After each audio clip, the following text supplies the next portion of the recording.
YouTube, what's going on, gang? Know it's been a little minute, you hear me? Been a while, but we consistent, you feel me? We going crazy, 30 days straight, consistency, we gonna go crazy, you feel me? We gonna rock out, all I ain't y'all to do, you hear me? Like, comment, subscribe, we're gonna get straight into it. But yeah, let's get into the video game. I was young watching pain through the cracks of the door. Daddy left early, left a hole I couldn't ignore. So a new David documentary is just released, and a lot of people are very, very upset with just... Uh-oh. I know y'all see that title. Disney, weird as hell, I'll tell you that. how insensitive it was. Now, it's been reported for quite some time that there's been several David documentaries in the works. Apparently, Celeste's own family has turned down offers of actually being involved in one of the documentaries in the midst of David kind of being on trial and facing these charges. So this was a TMZ article earlier this month on the 7th. Basically said the family of Celeste Rivas has been approached by multiple production companies seeking insight on her alleged relationship with singer David, but they're shutting down the idea for now. Apparently, their attorney has said several production companies reached out regarding potential participation in these documentary projects, with some even making direct solicitations at the family's home. That's crazy. He says Steinfeld tells us the interest has been widespread. The family's been contacted by many companies in connection with being involved in these. He said that he can't confirm which companies reached out, but the family's been made aware that some documentary projects on the subject are already financed and currently in production. But they've basically said they have no interest in participating in any documentaries. But for now, it appears Hollywood's documentary machines... No, it's crazy. Should have known that was coming. Like, all motherfuckers see is money. Like, they don't even care that shit, how crazy the shit was. They just care that, you know what I'm saying? They can get some money from the shit. The shit crazy. Maybe rolling without the family's involvement. Well, it turns out one of those documentaries has already dropped. What the fuck? Do y'all see this shit, gang? The girl in the trunk? Disney and Hulu, y'all is wilding, gang. Y'all is wilding. So this is apparently it. I haven't seen Then the car looked like a Tesla. Crazy. it yet, but I've seen it going around and I've seen people outraged. Now I will have to check this out at some point, but like, people are livid that this has come out so quickly, and I don't even know how they've managed to put this together. I mean, obviously, I do talk about the case, I report on the case, and I've done some more extensive breakdowns on the case, but a full Disney-supported Hulu documentary that's already released is crazy. So this apparently was only announced 4 days ago, and it's already out. It says Disney... I feel like Disney are going to want to distance themselves from this.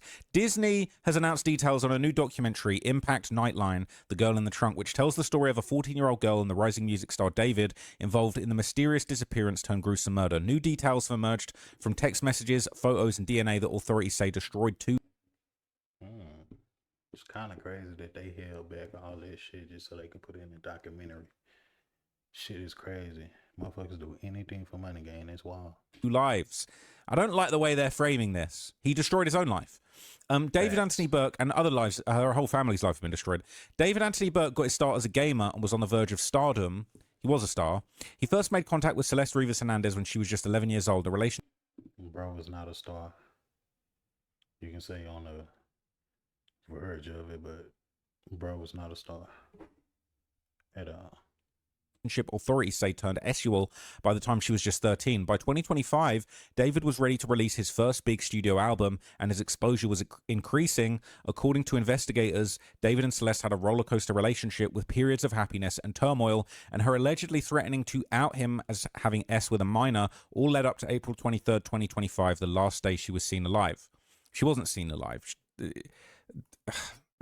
Look, I'm deep in this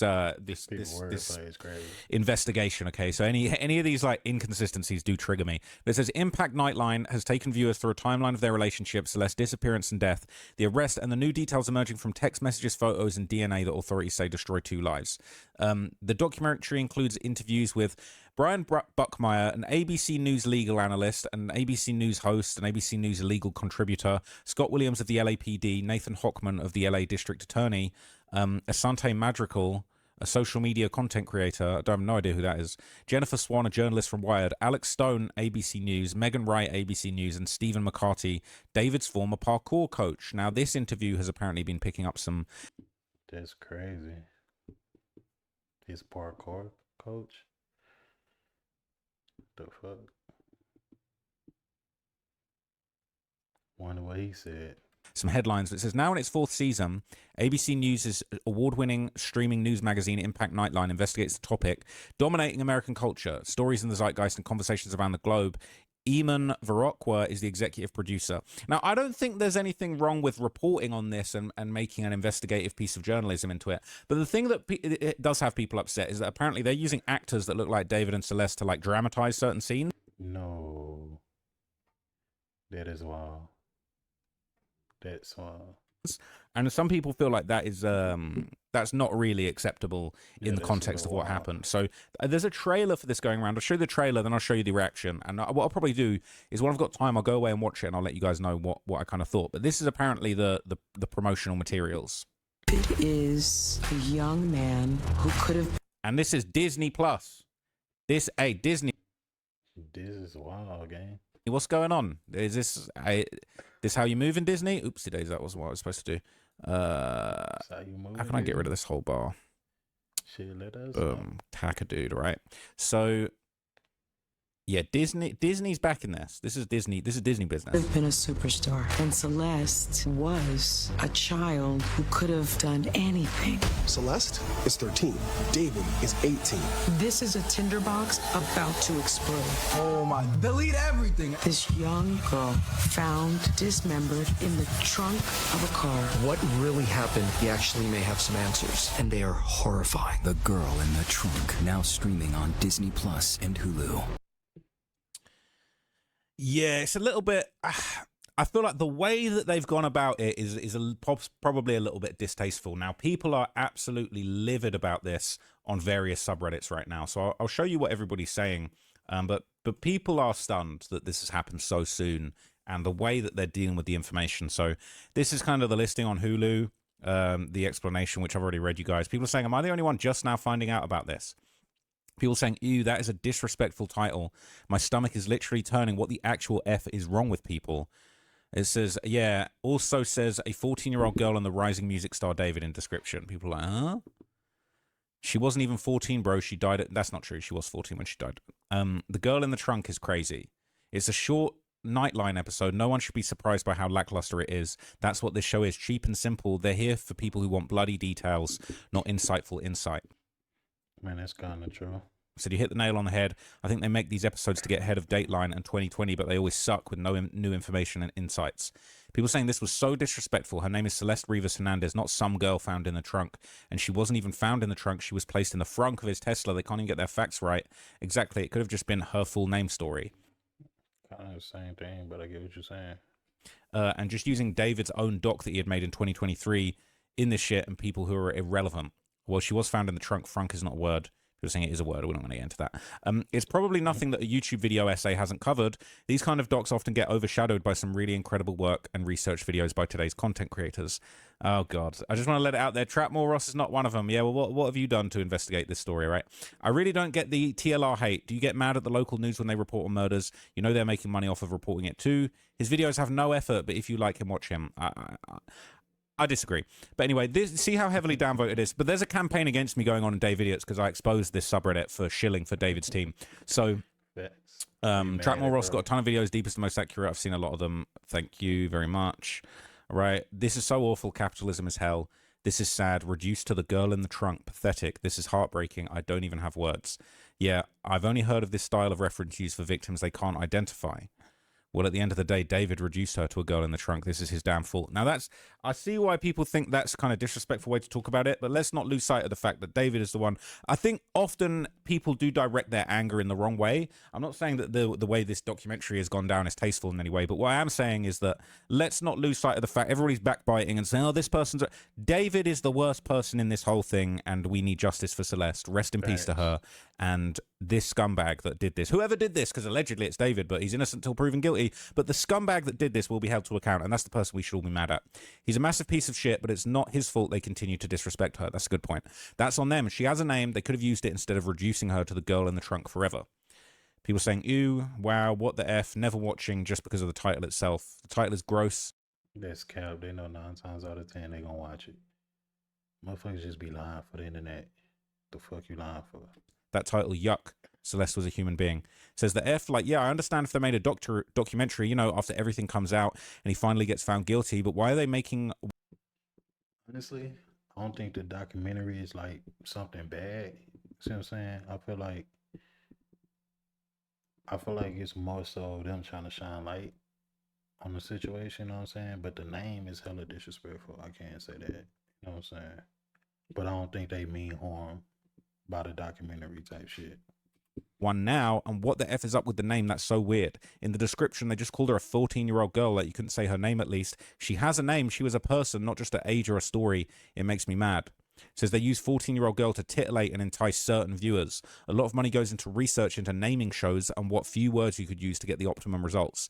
Their words suggest a young woman of just puberty age, probably inexperienced. They could have said girl or young woman, but they chose these words to attract a certain type. These companies have no morals, no consideration for anything or anyone apart from their ability to extract money from people. They certainly do not care about justice for Celeste. The girl in the trunk is disturbing and disrespectful. Case still isn't closed, so anything coming out now is irrelevant trash. Unless you're, you know, attending the court. People saying, I don't want to make it all about me. People saying, oh, Ross is lazy. I'm going to the court. I've been to the trial 3-4 times now. I've seen David. I've literally seen David. I've watched him. Well, he actually been going to the trial. Okay. So he been keeping up with it for sure. Reported, and I found information out as soon as the judges said it and we're allowed out the courtroom back to our phones. I'm letting everybody know what the hell's going on with this creep. So I think I'm working pretty hard, and I just want to see justice for Celeste, and I just want to document David's downfall because he deserves it, allegedly. I haven't seen this documentary, but I'm assuming since Celeste's family didn't agree to it or any documentaries regarding the case, this is Hulu's cheap attempt at avoiding a lawsuit while exploiting her death for viewership and profit. How disappointing. Saying Hulu is disgusting. I doubt the family approved this. Sick. She has a name. Disrespectful garbage. True crime is an entertainment category. This isn't shocking or surprising at all. How they gonna say that about her family, but when it really like first jump off, motherfuckers was talking shit about her family like her family didn't give a fuck. Now they want to say that. What are you talking about? Disrespectful garbage. True crime is an entertainment category. This isn't shocking or surprising at all. In this world, you want somebody until somebody else banks off your death. The girl in the trunk. Her name is Celeste Rivas. What the F, Hulu? Disney, man. What's going on with Disney? They're fucking quick. I figured something was in the works, but I didn't think it'd be that fast. Disgusting. I watched it to come back and report. Basically, they said maybe 2 things they didn't mention in the court documents, such as he sent messages saying, I thought you'd be here by now. The court document said he texted the phone to make it seem like she never showed, but they didn't elaborate on exactly what was said. They also texted her as she arrived and said, the gate is open, you can just come in. That's that's actually new information. Is that really true?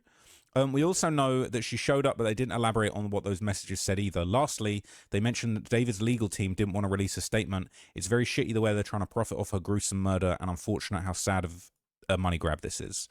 It says, I thought that they said he sent a text saying, where are you, to make it seem like she never got there. Yeah. So yeah, we've heard a bit of new info there. This is absolutely disgusting. Like, my stomach churned reading the title. Celeste deserves so much more respect. I hope her family can get the best legal advice and guidance to sue these MFs. Petition to get this trash removed. What the F kind of title is this? Beyond disrespectful and disgusting. Shame on Hulu. Don't forget Disney. I hate the name. No, Poor thanks. Celeste Don't forget is more than a girl in the trunk. These slopumentaries need to stop. Especially that title is disgusting. When the case is over and Celeste gets justice, then a documentary should be made. Hell, they could have even called it The Celeste Story. The case is so widely known that if the general public saw it, they'd likely known who it was about. The girl in the trunk is not only disrespectful, but non-specific. They didn't even say her name in the description. R.I.P. Celeste Rivas Hernandez. You deserve so much better, my girl. There was no trial yet. There's no facts in the case yet. If they do another film someday, I'll watch it, but not this. Okay? So, you know, everybody's got kind of the same opinion, and, you know, people are upset, and they're pretty annoyed. But what really pissed people off were these sequences where they apparently got these actors in these scenarios. This was supposed to be David and Celeste sitting at the laptop watching the live stream back where he said delete everything, and they've got dramatizations of a girl that looks like her with her hair looking at her phone, I guess texting David, and like this is them watching the delete everything stream. That's David with the kind of afro kind of hair there, and Celeste with the curly hair.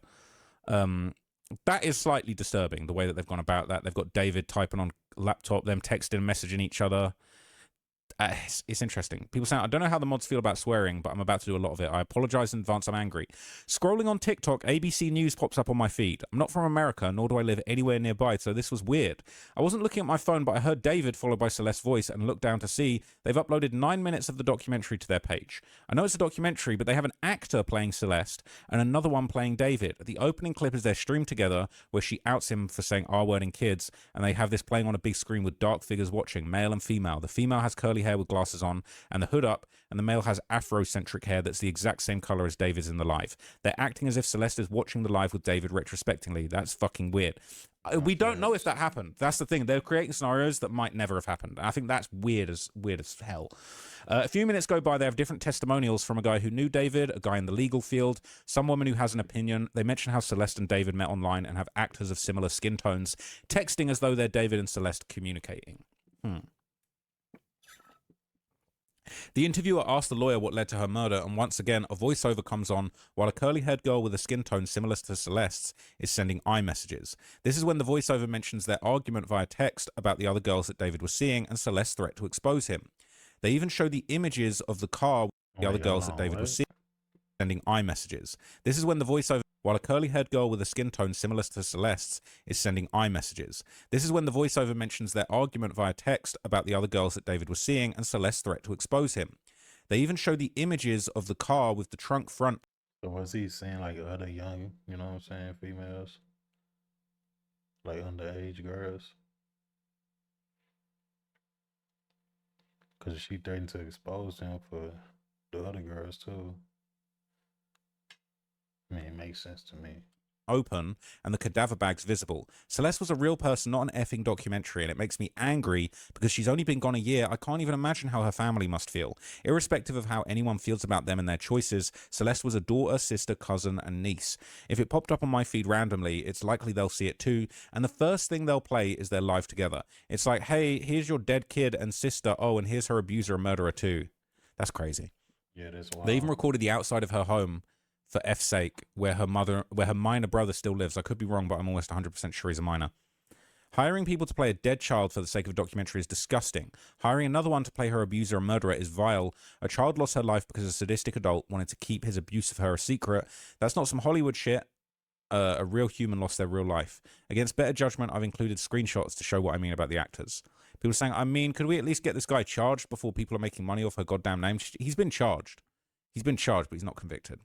It's a reenactment, which is common in true crime documentaries. They obviously can't get the actual people to do it. It's just to visually set up the scene. Also, they aren't having the actors set up like them watching the live stream as if they're watching now. They have the actors set up as if it's them in the moment they recorded it.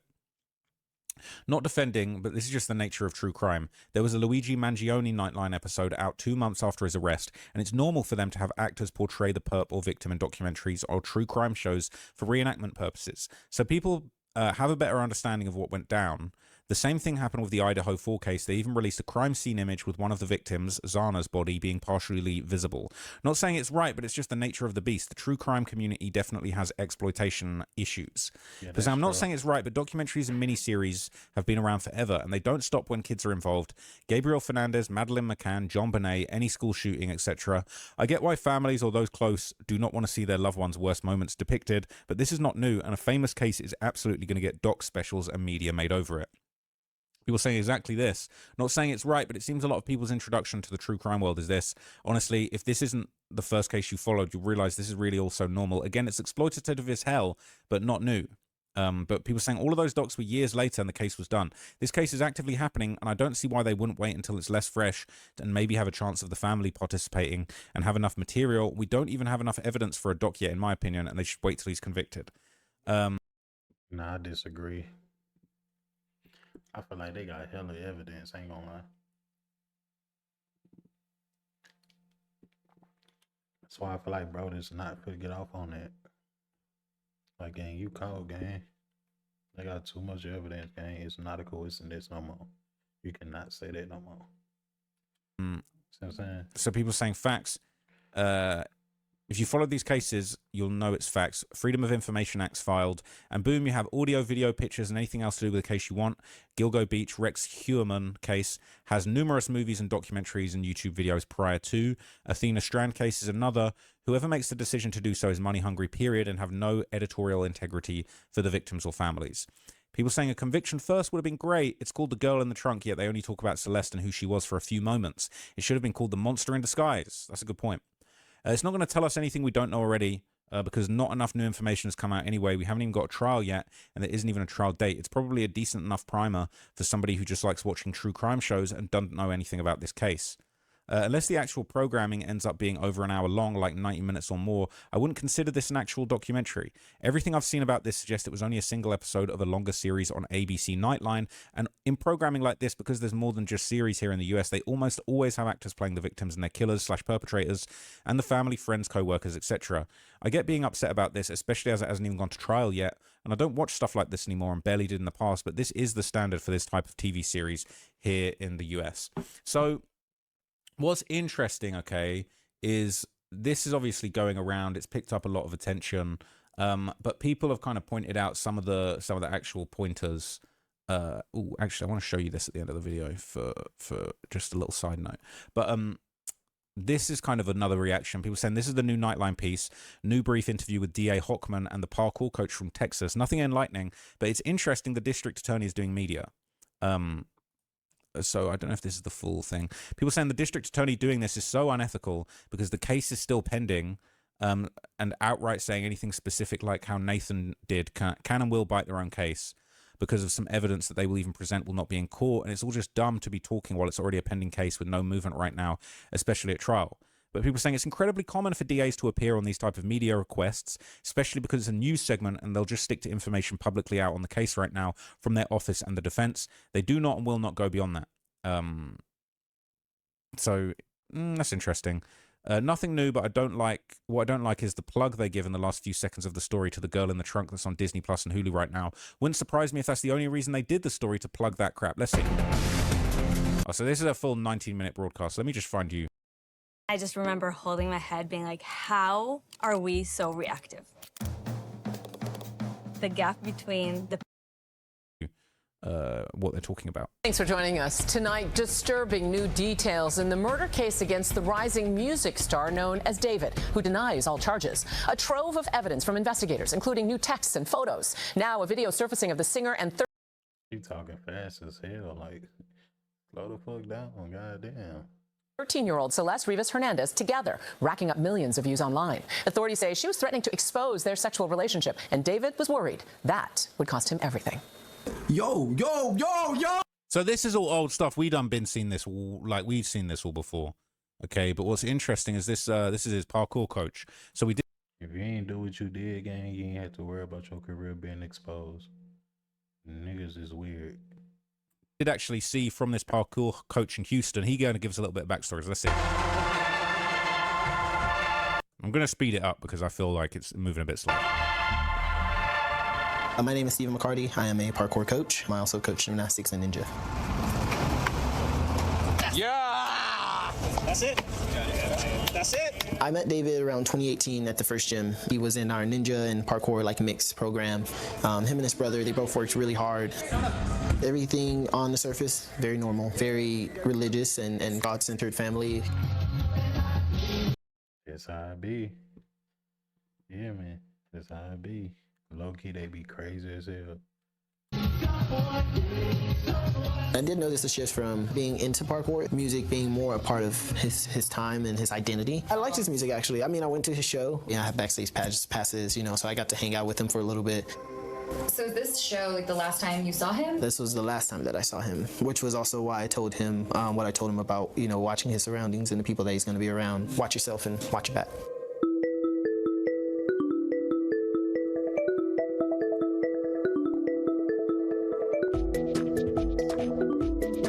So it was August of 2025, and I was getting ready to anchor one of our shows called... So this is like an ABC News anchor, but really we want to see from the DA. Is this him? So here's the DA's part. Now, yeah, let me play this to you. It's possible that this is going to get copyright and I'm going to have to remove these clips. So if they are removed, just go and look up this video and go check out what I'm talking about. They began having a sexual relationship when she was approximately 13 years old. That continued all the way through her 14th birthday. What was the precipitating event that you believe led to the murder? There was some indication that Celeste was unhappy with the status of their relationship. She had potentially threatened David that she might out the fact that he was involved in a sexual relationship with a minor. Law enforcement says that's not just a gap, that's rape. That's sex with a minor who cannot give consent.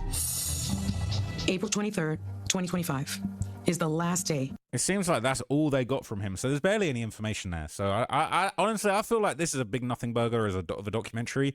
If you've been following this closely, like we have, the people that follow this channel and me myself included, you know, it's pretty clear that there's no new information here. Now, I just want to talk about something that's been going around. I want to address this directly. So there's a post going around on r/DaveIdiots right now. And this post is maliciously misinterpreting a video I did. I did a video previously where I pointed out all of the other people that I think that need to answer questions about their involvement in David's alleged murder. At no point did I say, I'll even show you, hang on a sec, let me just pull it up. So I did a video, okay, not too long ago, and I do a lot of videos on different topics. It's not just David content, okay? I do a lot of videos on all different types of topics, so it's probably a while now. But this video, David's people are not in the clear. And in this video, I just touched on all the other people in David's life who I think probably, seemingly, would have known something about what was going on. At no point did I say David didn't do anything. So since r/DaveIdiots got exposed for being a hub of David shills, they've been attacking me, and this is quite a smart deception attack on me. They've just said this, which is a complete malicious misinterpretation of that video. I just saw Traplaw Ross' last video. I believe he has a point. Maybe he didn't actually directly or individually do it. Let's look at the bigger picture. And then it basically starts a ridiculous, nonsensical explanation of all these other things that could have happened and other people that might have been involved, and that David's management, they were going to lose their cash cow, so they might have killed her. This is nonsense, and this is trying to portray my video, which didn't say any of those things, this video, that basically just says they need to look into all these people too, as if I'm saying that David didn't do it. This is a pathetic attempt, and I wouldn't be surprised if this is more smart tomfoolery by David's team of like, oh, let's try, okay, since we failed at smearing Traplaw Ross and the whole subreddit has fallen in disarray since he exposed us, and the activity on the subreddit has grinded to an embarrassing halt since I exposed them for a bunch of psyops going on in this subreddit to try and clear up the situation for David, they're now saying, okay, well, let's fraudulently misinterpret what he had in his videos to make it seem like he's also defending David. It's nonsense. So I just wanted to end this video by just saying, don't believe this type of bullshit, all right? It's nonsense, it's waffle, not at all what I said in my video. Go and check out the video if you want to know for yourself what I actually said. David's people are not in the clear. I dropped that 5 days ago. But I just wanted to clear that up and just say, DaveIdiots, bro, the jig is up, all right? We know what nonsense you guys are on. But anyway, that was my thoughts on the documentary. I might go and watch it all when I get time, but, you know, I think Yeah, man. Whole thing is like wild, bro. The whole situation is wild. Like at the end of the day, I get like the concept behind it, like y'all trying to shed light on the situation and shit, but the title is disrespectful. Like y'all not even acknowledging who the person is. Like shit's weird, gang. It's just weird. I'm gonna catch y'all on the next one, you know what I'm saying? Like, comment, subscribe, gang. I was young watching pain through the cracks of the door. Daddy left